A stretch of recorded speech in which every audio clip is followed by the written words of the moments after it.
সকলোকে নমস্কাৰ। আজি আমাৰ কেন্দ্ৰীয় কমিটিৰ কাৰ্যনিক চেণ্ট্ৰেল মিটিং আছিলে আৰু সেই মিটিঙত আমি কিছুমান সিদ্ধান্ত লোৱা হৈছে আৰু সেই সিদ্ধান্তসমূহ আমি 16 তাৰিখে ৰেল ৰকো কাৰ্যসূচী লোৱা হৈছে আৰু সেই ৰেল ৰকো কাৰ্যসূচী কিয় ল'ব লগা বাধ্য হ'ল? প্ৰথম কথা, অসমত বসবাস কৰা আদিবাসীসকলক বাৰে বাৰে ট্ৰি ট্ৰাইব হিচাপে চাৰ্টিফিকেট দি আছিলে। তাৰ পিছত আলোচনা হ'ল যে আদিবাসীসকলক নিজা পৰিচয়ত OBC চাৰ্টিফিকেট দিয়া হ'ব, প্ৰদান কৰা হ'ব। কিন্তু আজি 6 মাহ 7 মাহ উকলি গ'ল, আজিলৈকে আমাৰ আদিবাসী ছাত্ৰ ছাত্ৰীসকলে OBC চাৰ্টিফিকেটে পোৱা নাই। এটা অৰ্ডাৰ কপি ওলাব পৰা নাই। সেই গভৰ্ণমেণ্টক কেনে আমি বিশ্বাস কৰিম?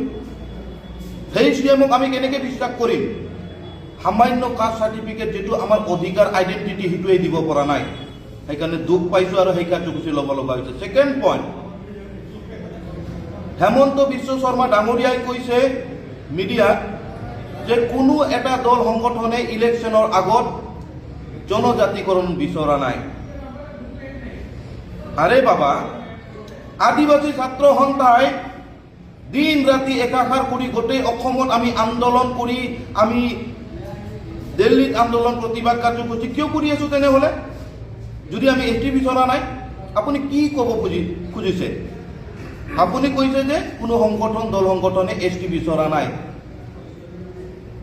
কিন্তু আজি আমি ক'ব খোজো, যদিহে আপুনি 26ৰ আগত STকৰণ নকৰে, তেতিয়া কিন্তু আদিবাসী ৰাইজে কিন্তু 26ত আপোনাকহে বিচৰা নাই।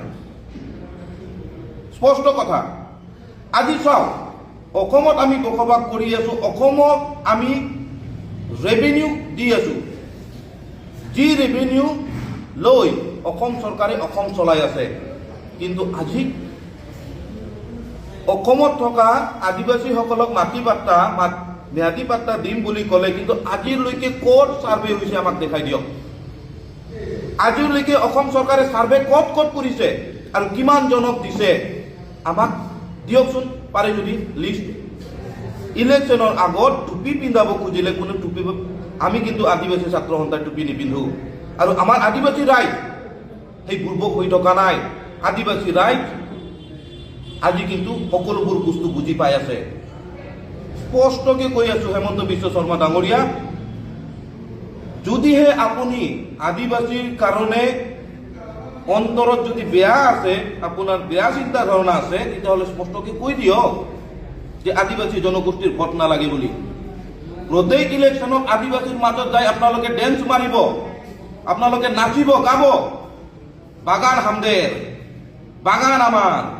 কিন্তু আপোনালোকে বাগানৰ মানুহবিলাকক কিয় এনেকৈ দুখীয়া কৰি ৰাখিব বিচাৰিছে, আনএডুকেটেড কৰি ৰাখিব খুজিছে? সেইবিলাক গোটেই কথা কিন্তু আমাৰ আদিবাসী ৰাইজে বুজি পাই আছে। আৰু সেইকাৰণে আমি স্পষ্টকৈ ক'ব খোজো আদিবাসী ছাত্ৰ সন্থা হিচাপে যে যদিহে 26ৰ আগত আপুনি আদিবাসীসকলৰ জনজাতিকৰণৰ কাম ST নিদিয়ে, তেতিয়া কিন্তু 26ত আপোনাকো CM হিচাপে আদিবাসী জনগোষ্ঠীয়ে নিবিচাৰে। সিধা কথা। আৰু আপুনি যদি কাম কৰি দিয়ে, এটা কথা স্পষ্টকৈ কওঁ, আপুনি যদি আদিবাসী জনগোষ্ঠীৰ কাম কৰি দিয়ে, ST দি দিয়ে, তেতিয়া কিন্তু আদিবাসী ৰাইজে BJP চৰকাৰ আকৌ বনাই দিব।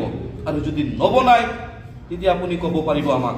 কিন্তু 26ৰ আগত যদি ST নিদিয়ে, আপোনাক কেনেকৈ ৰাইজে সিদ্ধান্ত ল'ব, কেনেকৈ আপোনাক ক'ত পেলায়, সেইটো ৰাইজে সিদ্ধান্ত ল'ব। ধন্যবাদ।